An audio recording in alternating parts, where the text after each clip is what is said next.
Good morning. My name is Terry Deming. I'm your president of your board of directors. Yes. Welcome, everyone, to our church service, both online and in person. Thank you. We ask you to silence your phones at this time. So that'd be great. Reverend Shara is with us for part 2 of our homecoming, her homecoming series, and all the amazing synchronicities she's had in the last few weeks. So that'll be great. It's birthday Sunday. So every month on the first Sunday, we celebrate birthdays. So if your birthday is in August, we ask you to stand so we can honor you.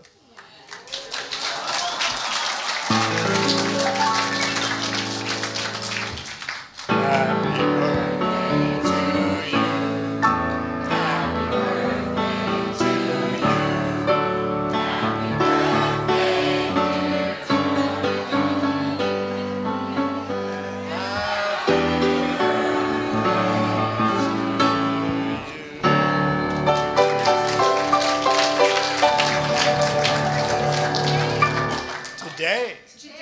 Well, happy birthday. All right. Elena Gilliam is with us again today. So we're looking... Elena, excuse me. Last Sunday's picnic was a great success. The Mutts have reported after costs and everything, they took in over $700 for the church. So that's good. Thanks especially to the Mutts, the YFL, which is the children, and for their ice cream social. Also to hospitality and the OC Action volunteers. Also thanks you to Nick Dybel. He was our photographer for the event, so that's great. Wednesday's meditation with Craig Stevens will be moved back to Wednesday this week, beginning August 7th, so that's a change. Let's all stand for the congregational song, I Rise Up.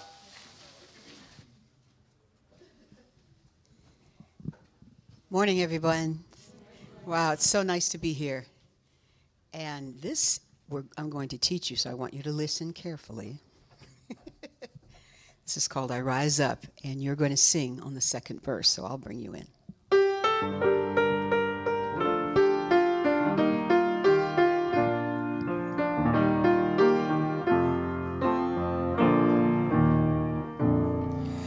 We rise up, here we go.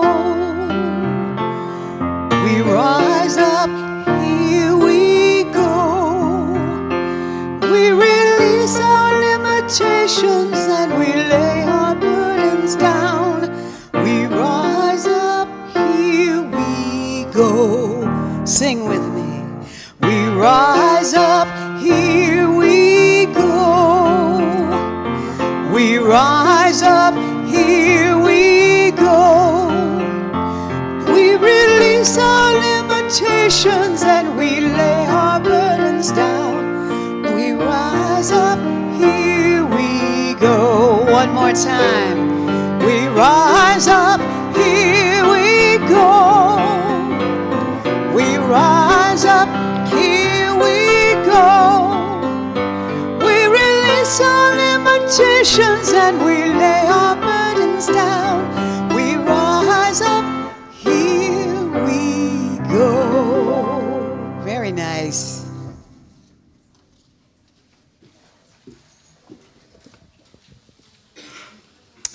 Good morning, everyone. Oh, you guys look beautiful, and my heart is filled with joy. This very moment, I was listening to it. Thank you for that opening song, Carol. And that was nice. Here comes the sun. My name is Bonnie Gosline, and I am one of your prayer chaplains and also the prayer chaplain director. And it's my honor to light the Christ candle for us and to read the daily word. So for me, maybe for us, Then let the joy of the sun be our thought as this Christ candle, Christ essence blooms and opens within your heart.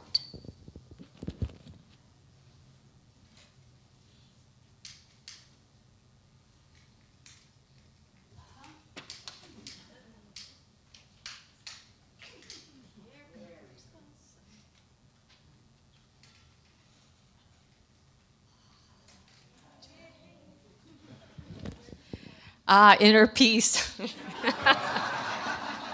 That's it. Sunday, August 4th from the Daily Word, inner peace. And our affirmation is, the peace of God is mine to live and mine to share.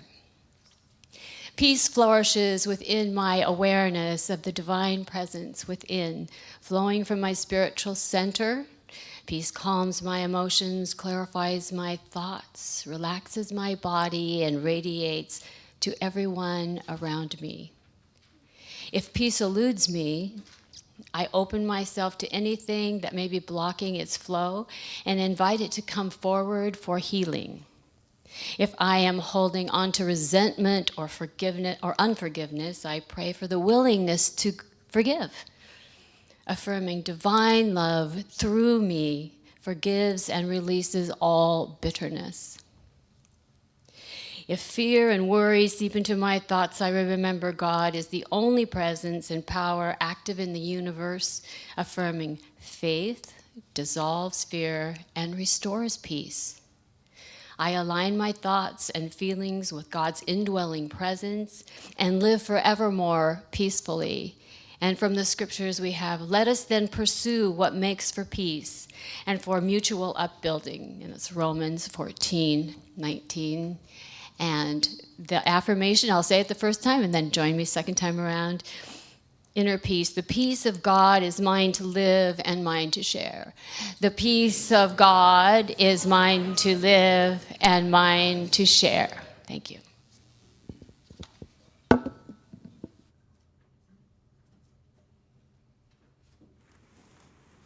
Good morning, Unity of Tustin. Yay!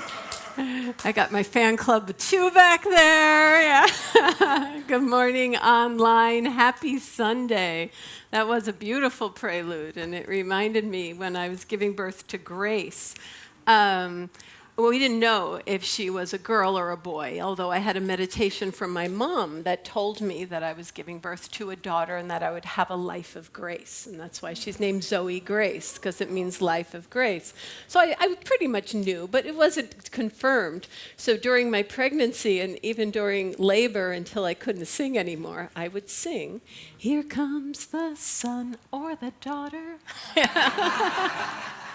And I say this with no irony because we're always pioneering and evolving. Now it would have to be, here comes the son or the daughter or the pioneering integration of the two, transcending and including both and bringing forward a new story. So, things change and so must we. And that's even really kind of the reason for today's talk. Then we moved into inner peace. And I think that is the new story. The new story is giving birth from inner peace. Not from struggle, not from strife, not because of some tension, but because of the yes, because of the willingness, because of our divine right to co-create new things in the world as us. So with that, let's bring that into prayer. Let us move into that holy place within that resonates with this holy harmony without, and bring forward the prayer of the new story, giving birth from inner peace. And just feel that as a frequency, as a prayer, as a promise, as an emergence, as a vision, and as a reality happening right now. And in that, let's take a moment to remember, bring to mind 1, 2, or 3 experiences that completely exceeded your expectations. because sometimes life goes fabulously better than we want it to or predict or can even imagine. And let's take those experiences and hold them. Hold them.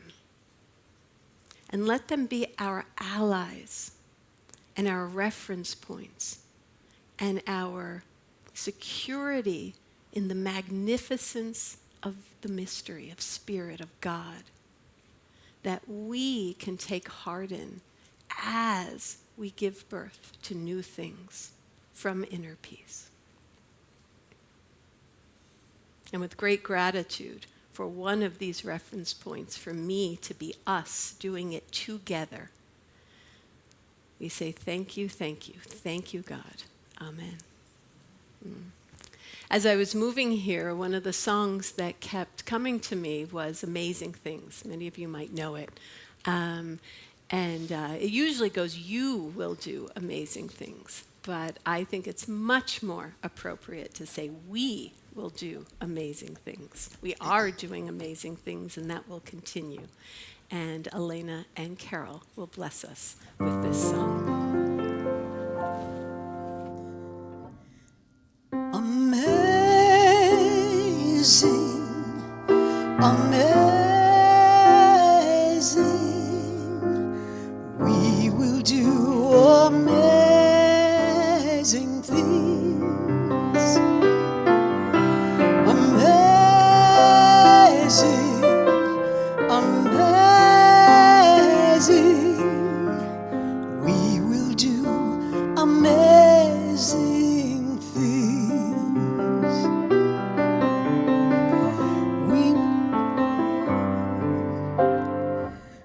We will do amazing things with the choice each new day brings, and with every step we take, bless the progress that we make. The reason we live is there in every gift we give.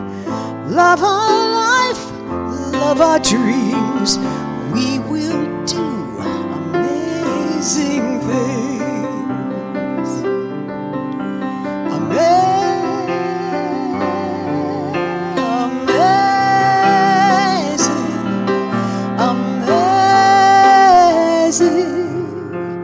We will do amazing things. Amazing, amazing. We will do amazing things.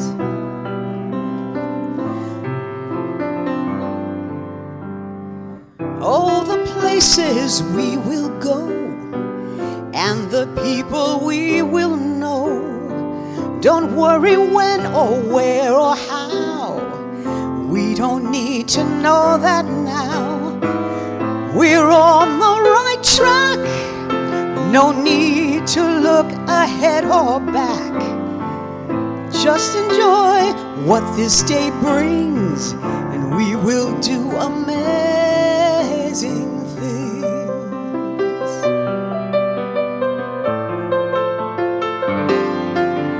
Amazing, amazing. We will do amazing things.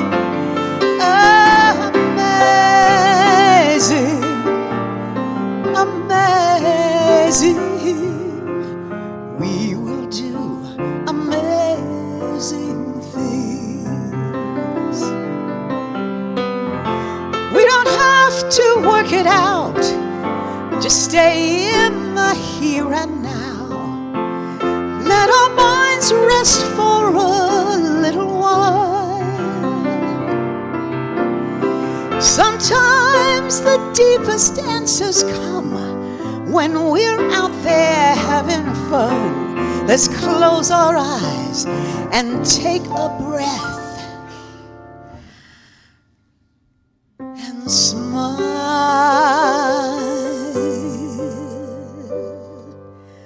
Amazing.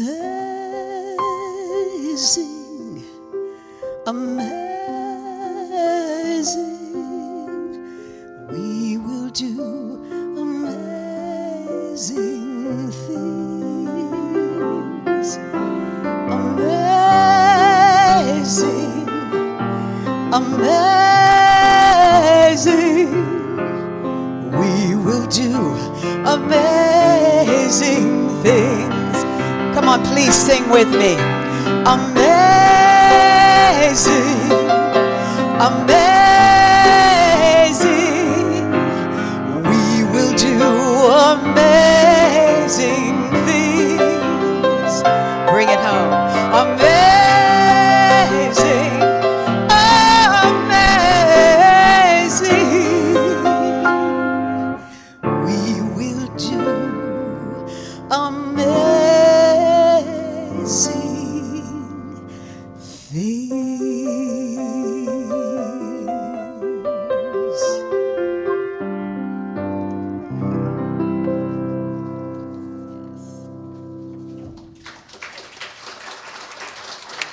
Thank you so much. So beautiful. It's getting us ready for today's talk, which is story time. It's story time with Shara. And it's funny, there was like nothing on this podium but like this one little pink pill. Am I supposed to take this? What is this? What is this? So, life is the curriculum of God, the curriculum of our soul. This was both a vacation and a cocooning for me, letting go of one life, being in the chrysalis, emerging as a butterfly on the other. And also part of this was a spiritual renewal week that I get here. So it's to keep the system open and alive with new information, with new experiences, so that things can keep growing. And I do feel, microcosm, macrocosm, some of the insights and experiences even apply to us. So I'm going to give you a fun slideshow, and there might even be some snippets of spiritual meaning in there every now and then. Who knows? Who knows, right? But this is our great family trip to Poland. And this was very important because, as many of you know, I am now an empty nester. So this was a finale of family as we knew it in our Placitas home. And my kids are doing very well. Ivan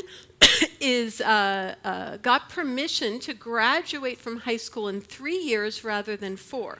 So he is starting next year as a senior in New Mexico. And then when he finishes, he's going to take a gap year where he wants to live with me as home base, learn to surf, but said, Mom, don't think I'm going to always be with you, because he wants to get a backpack and go backpack Europe. So, and then Grace starts college, UNM, next week. So I'm actually going back to New Mexico to move them into their college dorm and start that journey. And she's thrilled on so many levels with the life and the studies available to her. So this was kind of our last hurrah of the ending of one era and the beginning of a new one. And it's very meaningful for me because in my 20s, I lived in Poland for 2.5 years. I was a Kosciuszko Foundation scholar, and I had a scholarship to study over there and travel and just have all of these amazing experiences. And the Kosciuszko Foundation gives scholarships, and they run a series of summer camps in Poland.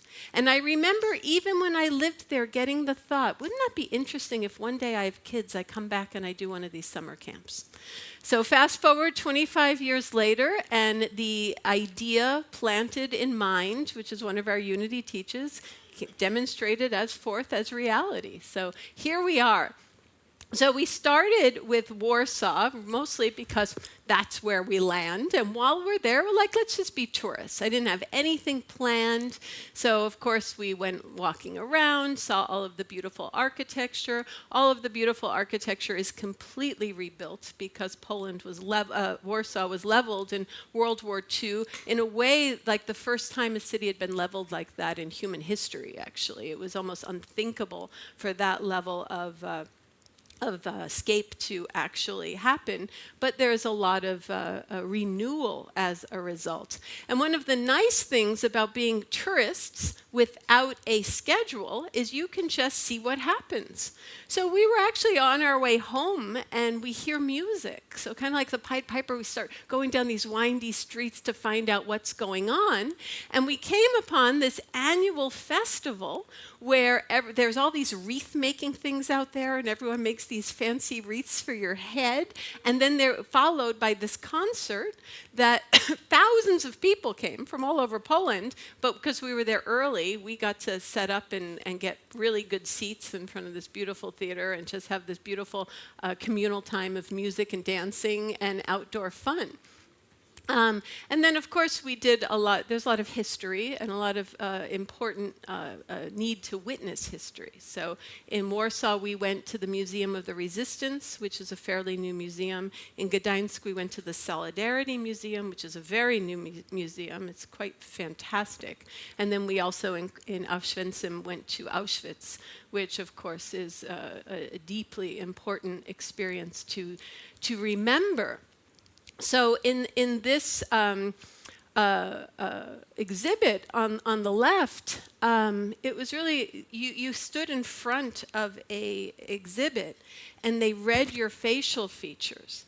And then they brought someone who was killed in the fighting during World War II that looked like you forward, with some information about them, so we can develop a personal relationship with the horrors and the atrocities of war and really bring alive that human connection, quite honestly, bring alive the experience of oneness, which I think is probably the deepest antidote for these types of experiences happening again. So in a very powerful museum, that was a standout. And then I was also interested by this other exhibit, and this is what it said.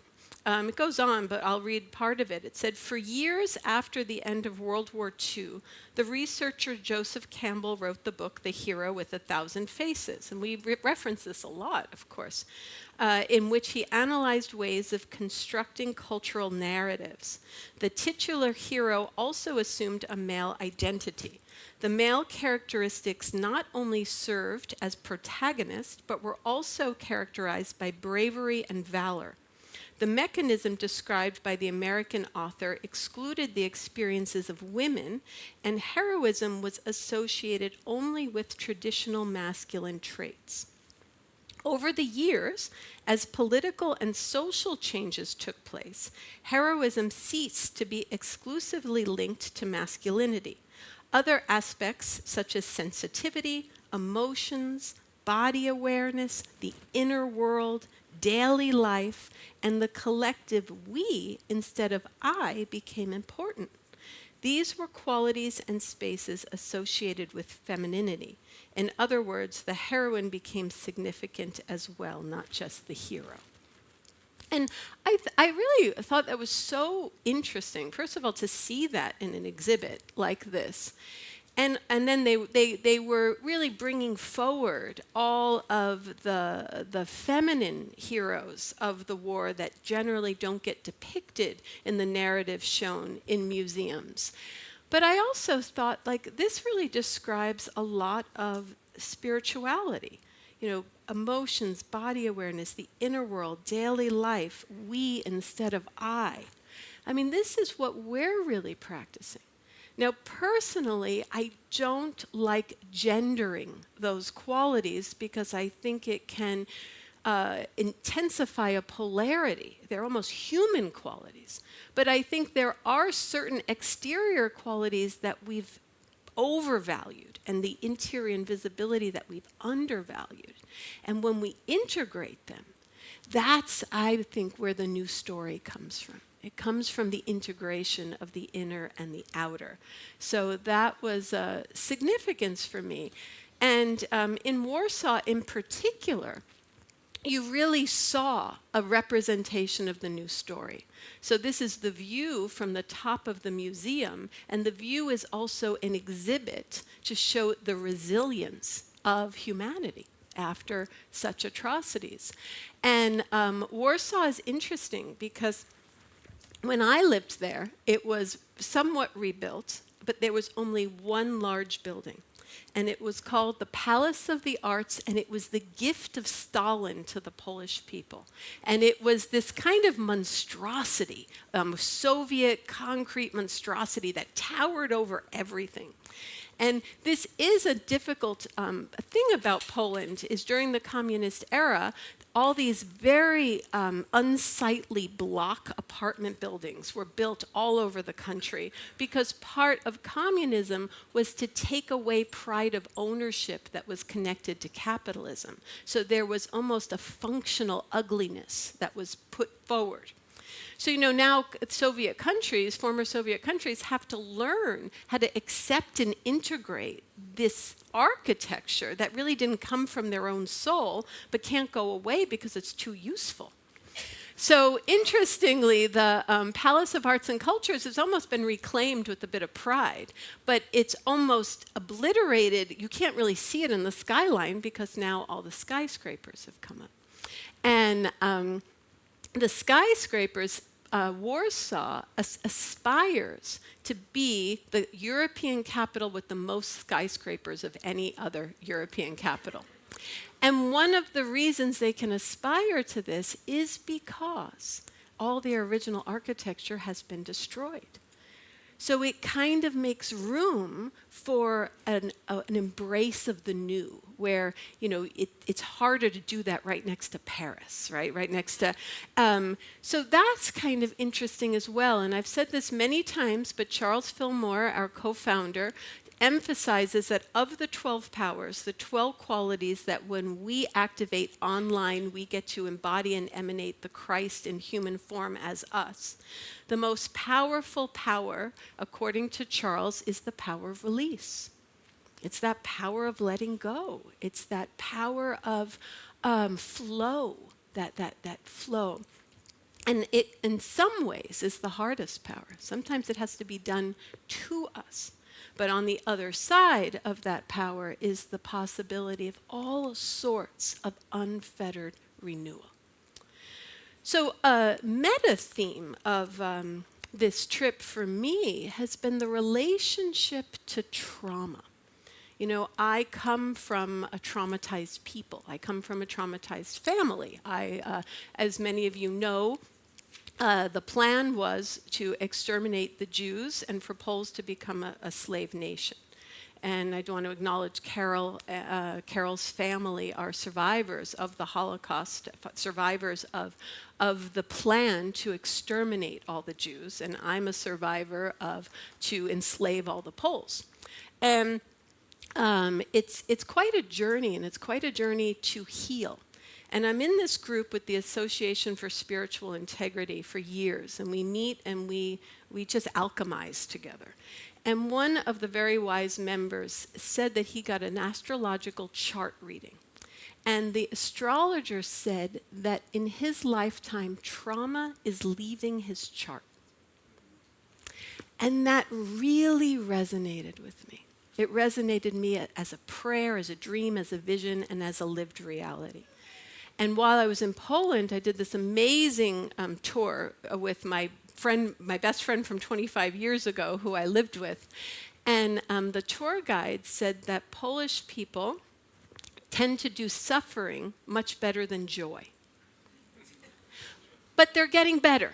They're getting better. Now Poland has 80% the GDP, gross domestic product as a European country. It used to be 40. There's tremendous dynamism and education and tech savviness and architectural amazingness going on, lots of art.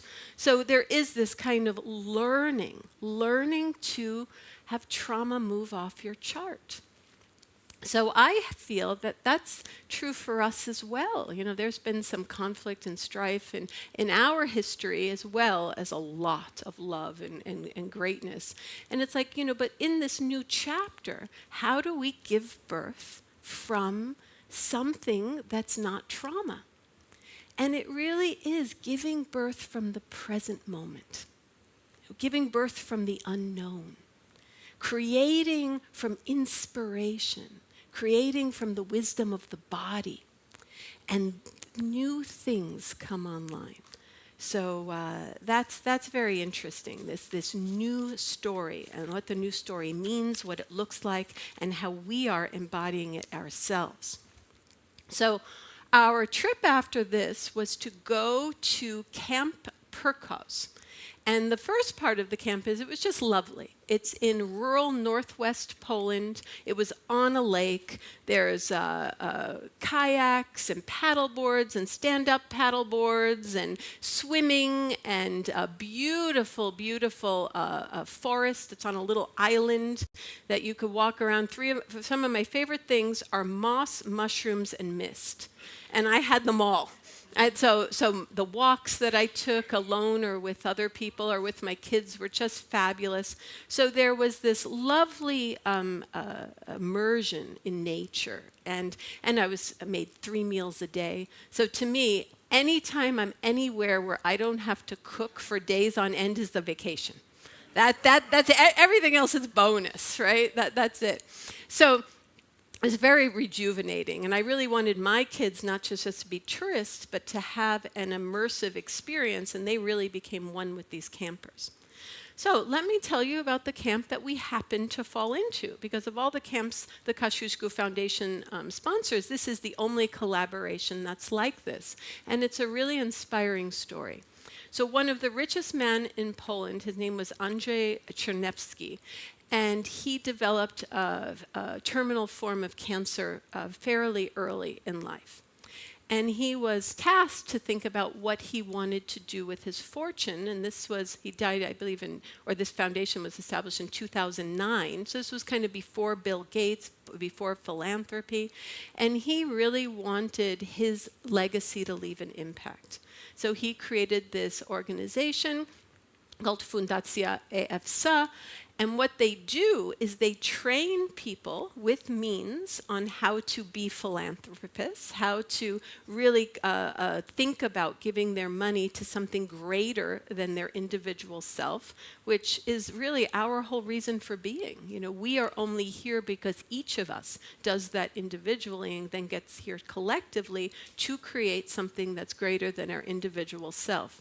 And then a concrete way he put it into form is he created a foundation where they have mentors that kind of discover, really find some of the best and brightest students in Poland who are from very small rural villages and don't have access to education. And then the foundation sponsors their education in different very good boarding schools throughout the country for their high school years, and then they fund their college and they fund their passions, any passions that they are available in. So there's tremendous gratitude in this group, and in fact 2 of the co-sponsors are very successful. One of them works for the Minister of Justice, and she took vacation to come be here to role model for the kids what's possible, and also because it just warms her heart so much. So this is the values and the theory of change of this foundation.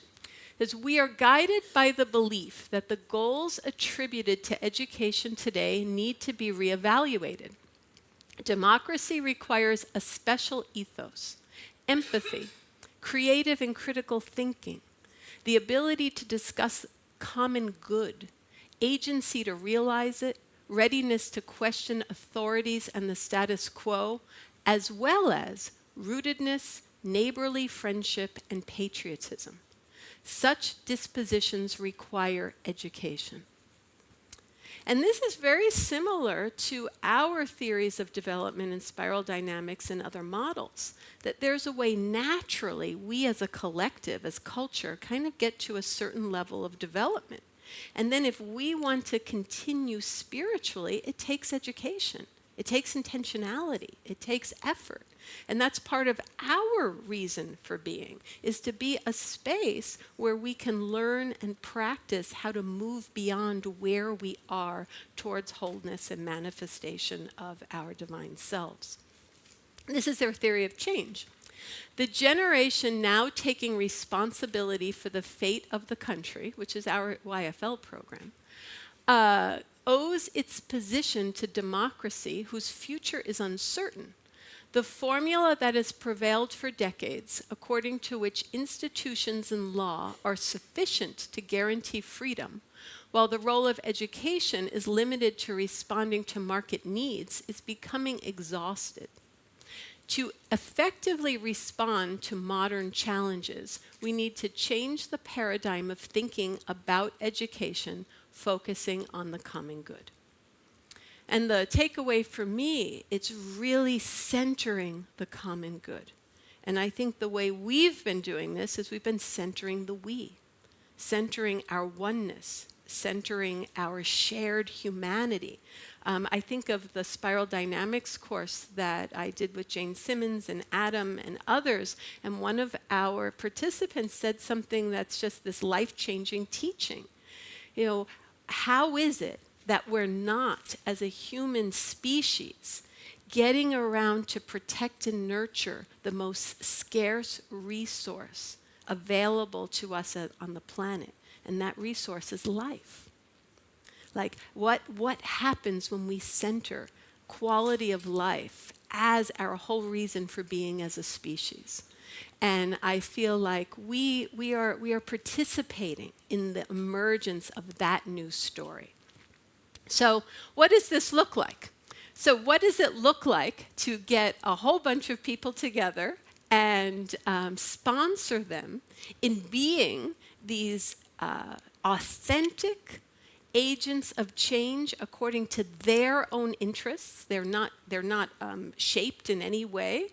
So Tony, play us the first slide.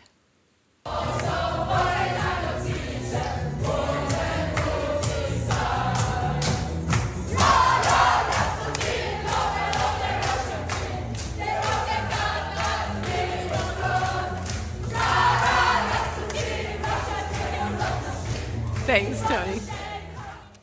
Oh, just a bunch of fabulous young people doing karaoke, just like we do, with the same songs, with my kids in there jumping around too, having a great time. And Ivan and Grace really became campers, and part of the reason for us being there is to give relevancy to speak English, because they want the English language skills to develop. We actually, me, Ivan, and Grace, we did a daily course, a daily lesson on improvisation, on improv, because the new story also comes from improv. And so they wanted English language immersion, and they wanted the students to have an experience of a more warm, embracing type of instructor that Americans tend to be, apparently. So Ivan and many of the students became fast friends because he used to be a camp counselor, and he's an expert at friendship bracelets. So we would do a lesson in the day and an activity in the afternoon, and the fan favorite were all of these friendship bracelet making. And they did a song together. So and you can just see everyone hanging out and enjoying it. Let's play that, Tony.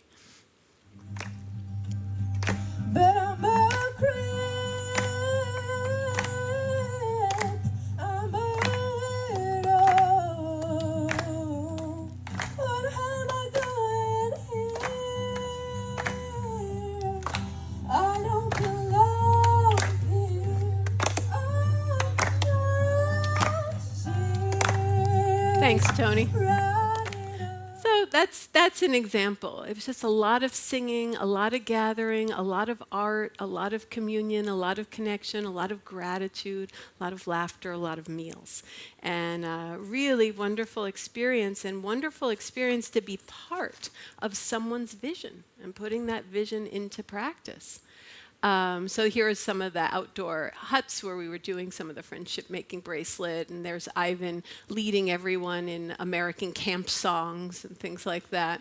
And then they were so gracious. The other thing was the leadership style was incredible. Flat hierarchy, deep partnership. The leader of the camp was a true leader, made everything happen, came with these big announcements.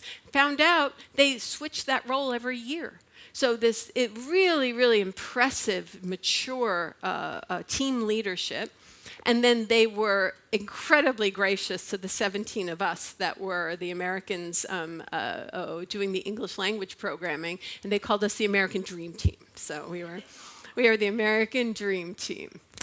So then after that, we actually did a 3-day tour in Gdansk. And what makes Gdansk important is this is the birth of solidarity. And this is just another historical experience that is incredibly important. First, we went to Malbork Castle, which was the Teutonic Knights, and then it was Polish, and then it was German, then it was Prussian, then it was Polish, and just kind of talking about the changeability of landscape. And one thing, really, all the countries in Eastern Europe had to come to terms with after World War II is, Polish lost 2 of its greatest cities, but gained some German land, and everyone had to decide, even if they let go of a hometown that was really important to them, that peace was more important than reclaiming ancestral lands.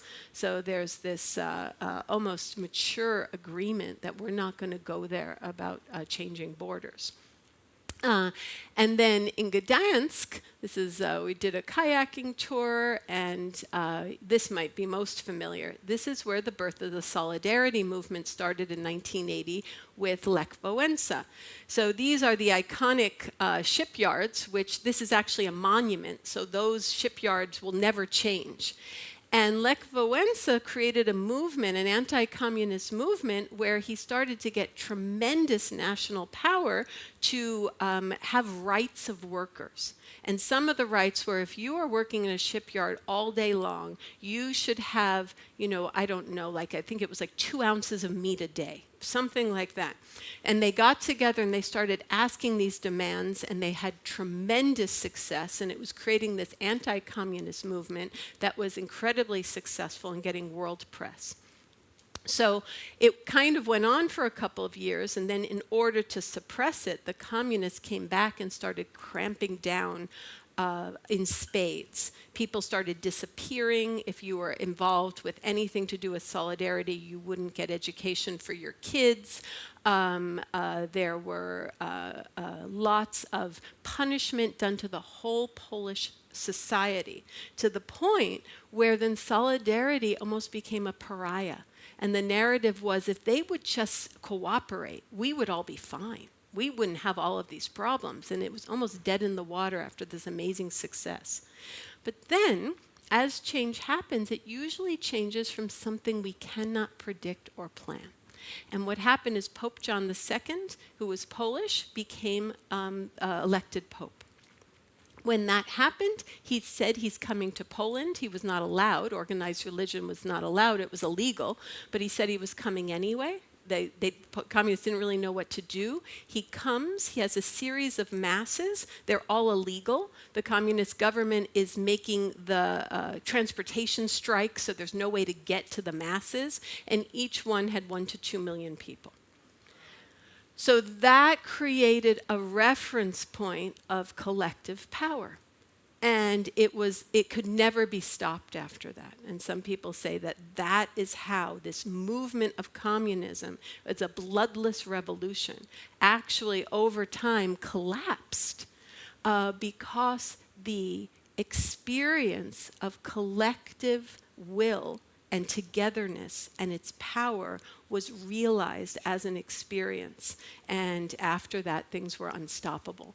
So this is then we went to Krakow, and one of the times he was there were so many people he couldn't sleep. So he famously, without any body armor or anything, came out onto the roof outside of his window, got a microphone, and he said, "Please go home." But he would preach on the inherent rights of humans. That's kind of how he supported the solidarity movement as well as his presence. So that's just another story of, monumental change happens, and we do it in our own way. But there's a quantum leap that actually brings it about. It requires our effort. But it's generally not the effort. It's this new quantum alchemy that comes and is the real transformative agent. So we had a wonderful time in Krakow. This is where I lived.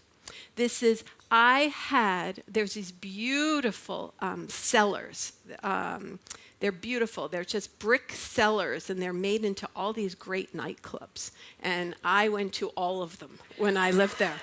So the best thing was we were staying right off the Rinnek, having my 16-year-old son drag me to jazz clubs at 11 o'clock at night that I used to go to. And, rather than kind of being nostalgic and even sad, I just felt clarity and joy. It's like it's time for the new story, and this is more of an ending of a wonderful era and a beginning of a new one. So we went to the Czartoryski Museum, which is new, and the founder, just a fun anecdote, Poland was being partitioned. It didn't exist as a country. It didn't have power, but they needed a lot of allies. So she was one of the highest ranking nobility in the country. So she had children with 7 different men. And that was a really good way to get allies, actually. And it was one of the ways that actually kept the country alive inadvertently. And then her husband also dallied, and they were very practical about it. Sometimes they would share the same carriage, so it was just more efficient. And you go to your partner, I go to my partner. But they have Da Vinci's Lady with the Ermine, and there's only 4 Da Vinci portraits, and this is one of them. So that was like a highlight there. And then Velichka is this salt mine that has carvings from the 1500s. And there were horses that lived and died down there. There's a whole city down there. And behind us is actually this cathedral that was carved completely out of salt. So even the bricks in the back are all carved salt. The altar, the chandelier is purified salt because the natural salt is gray. It's just this amazing monument of human resilience and the need to create art at all levels, at all places, no matter what. It's really beautiful. And then this was me reconnecting with my best friend roommate when we were in our 20s in Poland, not knowing what would become of us. My kids and her kids all got together. We had a beautiful tour of Krakow. And then it turns out she became a 1%er. So we also had a lovely time in her absolutely gorgeous home, and happened to really good people. Still very human, talking about how during communism, like you couldn't get any sanitary, feminine sanitary products, and now kind of having this life of something that she could have never imagined. And then finally, Poland isn't Poland if you don't have pierogies. So I got the staff some body salts from Velichka and pierogi socks. And some of them are just really good.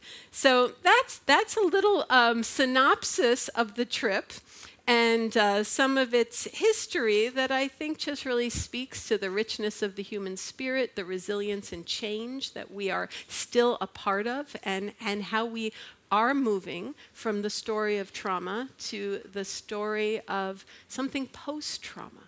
Something about creating from joy, creating from togetherness, creating from inspiration. And, there's a coda to this. So the coda of the story, and I'm going to bring you into meditation about this. So I get back to the States, I settle, and I have 10 days before I move, of course, to pack and everything. And I am a backup guide for the Center of Action and Contemplation's Living School. And in a guide program, we did this experience. And this experience is about allowing, experiencing, getting energy and messages and wisdom from the body. Really kind of a way the new story can and will come forward. So I will take you through the same meditation that I went through that day. And I had an inspiration to take this kind of crazy action. And it's too hard to talk about. It's a long story and it's too fresh. Sometimes when things are new, it's better not to talk about it and let it incubate. But what happened in a way I could never predict or plan, just like literally starting the next day after this experience, is I had an experience in New Mexico with an encounter I had kind of needed on a soul level to tie this little loose end in the tapestry of my life there that emerged, that happened, dropped from the sky. And then that same experience that tied up this loose end that dropped from the sky kind of began this new story. So in a way that is just beyond, it's so mysterious and so awesome. I come home and there's this completion and this new beginning in a way that is just brings home that God is real and that we are part of some cosmic unfolding that is unfolding towards wholeness and good, and we can have faith and we can count on it. So what I'm going to do is invite our wonderful musicians back up to sing us into surrender, to surrender into receiving wisdom from Source itself as us. And then I'll bring you to that through that meditation so you can get your own experience, and we'll end with that.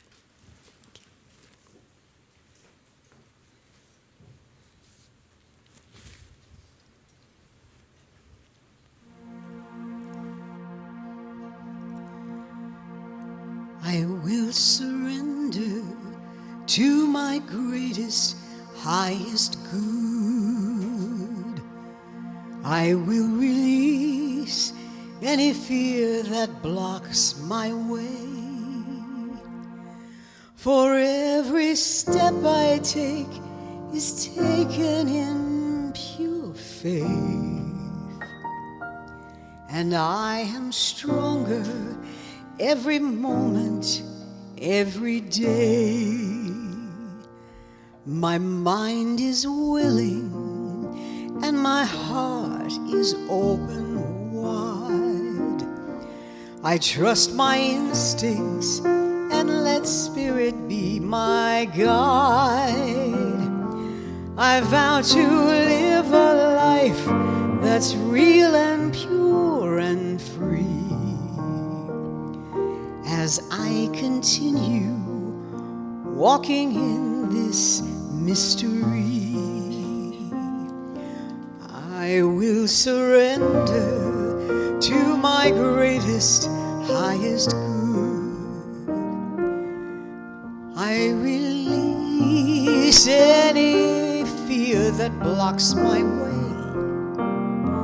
For every step I take is taken in pure faith. And I am grateful every moment, every day. There may be walls, there may be roadblocks in the way, but I can choose to take a higher path each day. And now I know what I thought was safe and sound was only habit and regret that held me down. Oh, I'll surrender to my greatest, highest good. I release any fear that blocks my way.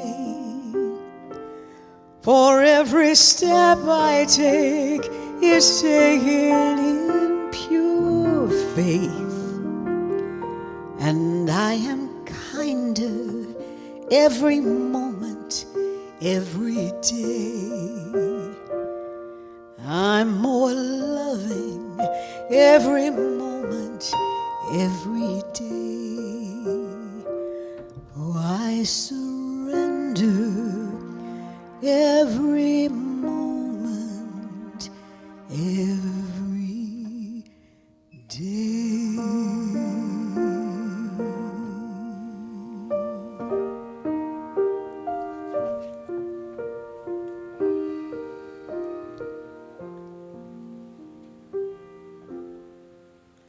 So I invite everyone to stay in this surrendered place.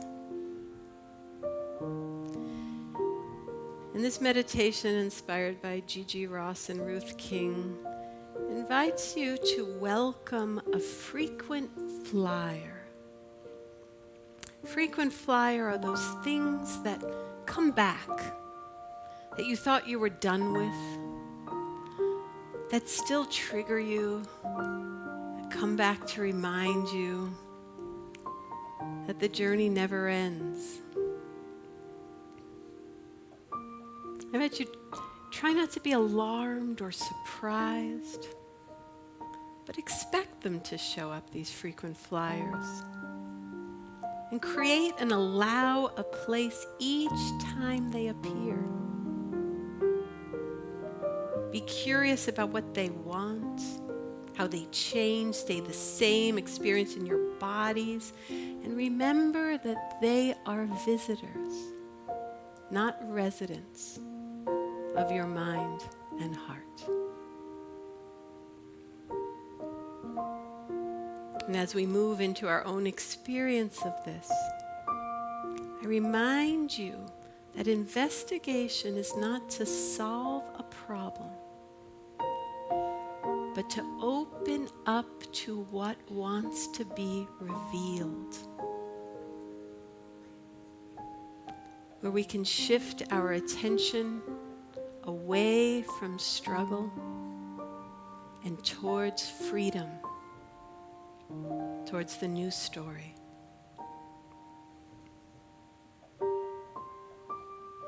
So I invite you now to allow your mind to drop into your heart, your awareness to become aware of your body. Notice your surroundings in front of you and behind you. You can close your eyes or leave them open. Getting a sense of your feet on the ground. Notice how your feet are communicating with the ground. How your body is in contact with your seat, the back of your chair. And notice any other sensations in your body. Along the back of the knee, along your spine. Your chest expanding and contracting with each breath. Maybe you notice your heartbeat.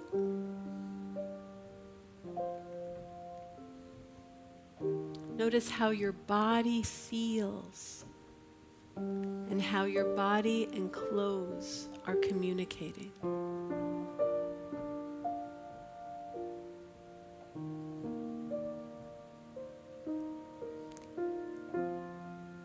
Now begin at the top of the head where you notice sensations. Or if you don't feel any sensations, just notice that too. Now bring your awareness down to your forehead, eyes, nose, cheeks and jaw, mouth and chin,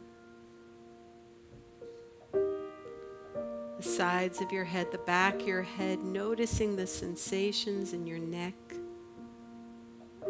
shoulders, upper arms, elbows, lower arms, hands.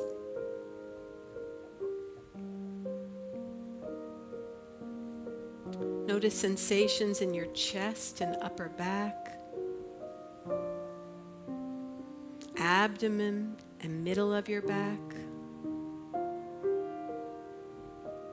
lower back and pelvis, your thighs, knees, your lower legs, and your feet.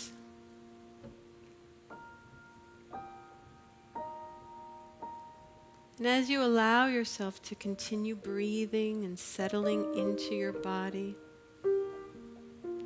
bring forward a situation staying away from a 10, within the 1 to 5 range, a situation or relationship or behavior that brings up a challenging emotion. Allow a situation or relationship or behavior to come to mind that brings up a challenging emotion. Being gentle with yourself. Something that brings up an emotion you want to respond to in a more balanced way.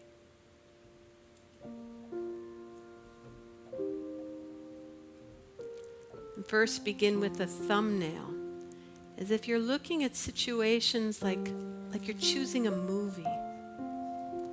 And then choose the movie you want to watch. And when you're ready, press play.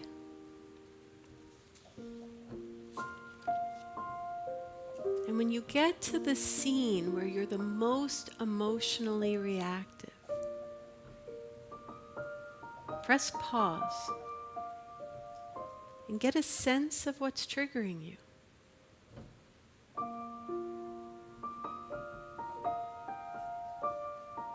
Be aware of the most predominant sensation and simply describe what you notice. In your inner mind, if you're angry, rather than saying, I'm angry, just say, angry. Or rather than, I'm tight, tight. Simply continue, notice, and name the emotions that are there.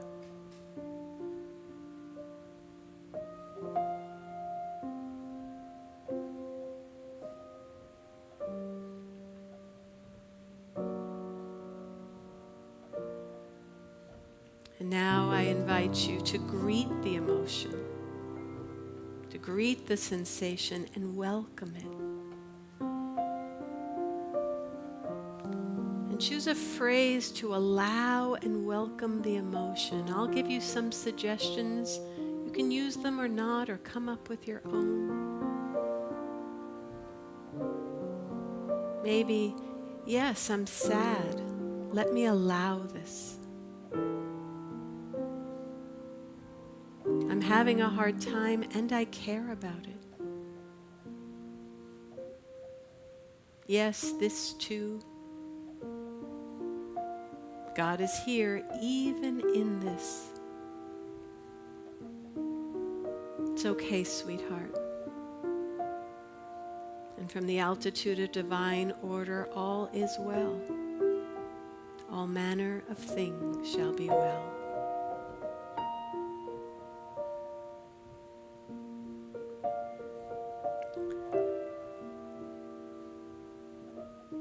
Now take time to be curious about what is happening and tune into your felt sense and ask questions about your experience or challenge. I'll again suggest some questions and keep asking until your felt sense gives you a feeling like a game of hot and cold. Insight into your issue of passionate concern. What most wants attention? What am I believing about this situation? What sensations am I noticing about my heart, body, mind?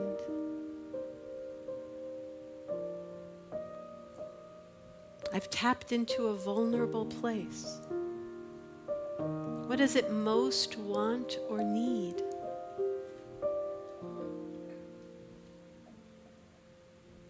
I sense it might be holding on to a particular identity or self-image. Where am I feeling that in my body? Is there something I'm not noticing? What am I leaving out? Where do I notice intensity? Where do I sense release? What is changing?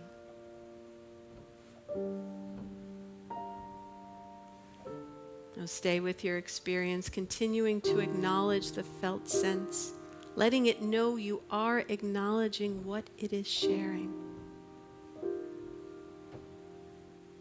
And allow the gifts and wisdom of your felt sense to come to you gently and compassionately in the silence.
I invite you to take a minute now to bring your time to a close.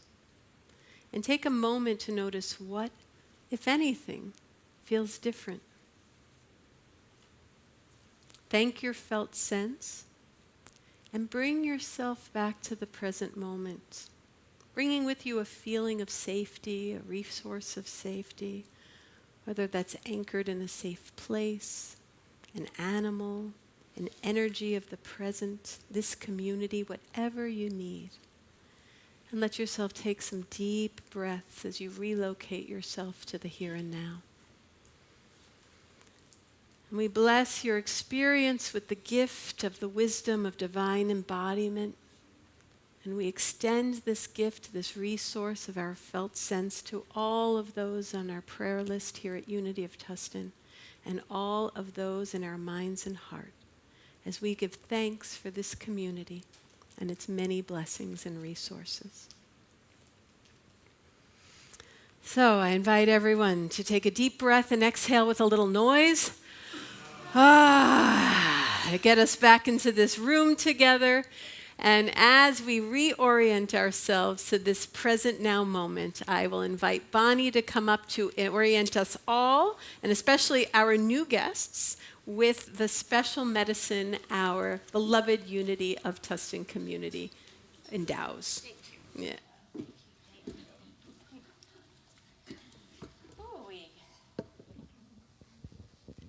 Welcome back. So,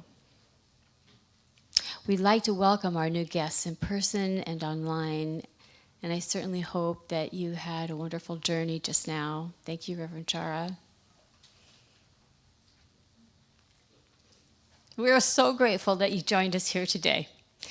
Here at Unity of Tustin, we believe in many paths, one God, and our mission is to transform lives and inspire people to make a positive difference in the world. We are a fully inclusive community of all walks of life, and would like you to know that whatever your background, wherever you are on your spiritual journey, we are glad that you have come here today to continue your journey with us. Our ushers have come forward with a flower and welcome card for those of you who are here for the first or maybe second time. If you are comfortable in doing so, we invite you to raise your hand so that we can gift you with a card and flower and welcome you. Anyone here for the first time? Oh, very good. Welcome, welcome. We invite everyone to join us after the service for food and fellowship here around the hospitality table, which you'll just find right out there. And also, we have Reiki practitioners wearing the green ribbons, prayer chaplains wearing the white ribbons at the beginning of the meditation garden, ready to offer prayer and healing support. All prayers are confidential. Come and pray with us and have that quiet conversation. We love to pray with you. In addition, there are prayer request forms in the seat backs in front of you and at the table at the garden entrance, and you may request your prayers that way in writing and put them in the prayer box, and they will be held in loving prayer by our silent prayer team. There is always so much happening here on the Unity of Tustin campus of consciousness. Please make sure to check your email every Friday for our weekly newsletter, and visit the welcome table for information about many upcoming and ongoing classes, events, and opportunities to serve as part of our beloved Tustin, Unity of Tustin community. And coming up, just FYI, the second week in September is going to be a very prayer-focused week, and we will kick that off with a prayer-guided meditation by Craig Wednesday evening. We have World Day of Prayer that Thursday, and then we have our first, hopefully annual, maybe more annual, prayer community gathering on Saturday the 14th, and we will immerse ourselves in prayer and teach about prayer and experience prayer. So we'd love to have you join us, and there's a sign up out there on the welcome table. It is now time for our love offering as we share our financial gifts in support of our ministry. There's various ways of electronic ways to give here, and it's on the screen and listed in the card in the seat backs in front of you. We also pass offering bags to give, and we invite you, as the offering bag passes, to hold your hand over the top of it and consider the wealth and the generosity and the faith that makes all of this happen here at Unity of Tustin. We are grateful for your faith and generosity. And now, Reverend Shara, if you will give our prayer offering message and blessing. And in the spirit of prayer, just a reminder that if you're interested in being part of our silent prayer ministry, we will be meeting at 12:45 in the sanctuary to explore that as an option as well. So the gifts that we all give with such generosity are the gifts that make it possible for us to be part of the emergence of this new story that is born of inner peace, that's born of love, and that moves us into the wholeness of our oneness as a human family. And I and all of us here at Unity of Tustin are so grateful for each of us that steps up with our generosity in order to make manifest this beautiful community in our teachings. So with great gratitude and appreciation for that, let us affirm together our love offering affirmation. Together, divine love as we blesses and multiplies all that we are, all that we have, all that we give, and all that we receive in joy. God bless.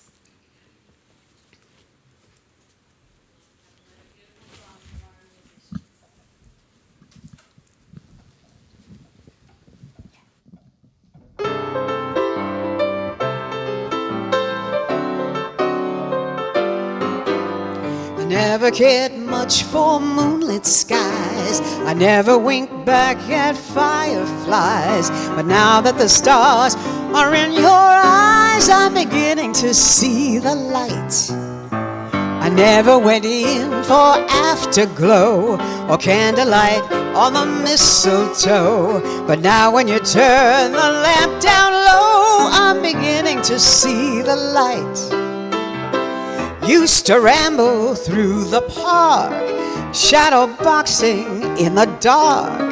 Then you came and caused a spark that's a four-alarm fire now. I never made love by lantern shine. I never saw rainbows in my wine. But now that your lips are burning mine, I'm beginning to see the light.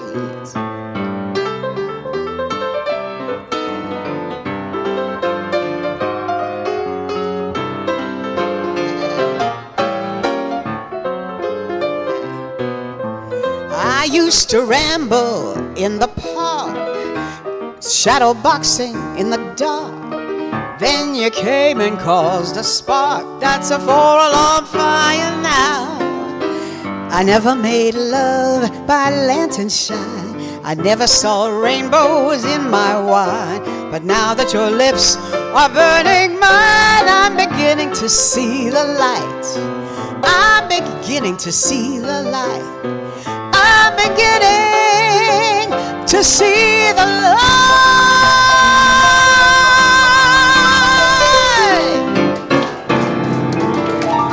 Thank you so much. Thank you. Thank you, Carol and Elena. That was just fabulous. Woo-hoo, hoo-hoo. Thank you for joining us today. And as we close, please stand as we affirm the prayer for protection. Together, the light of God surrounds us. The love of God enfolds us. The power of God protects us. The presence of God watches over us. Wherever we are, God is, and all is well. Now go forth and be the radiance you wish to see thrive in the world. Thank you.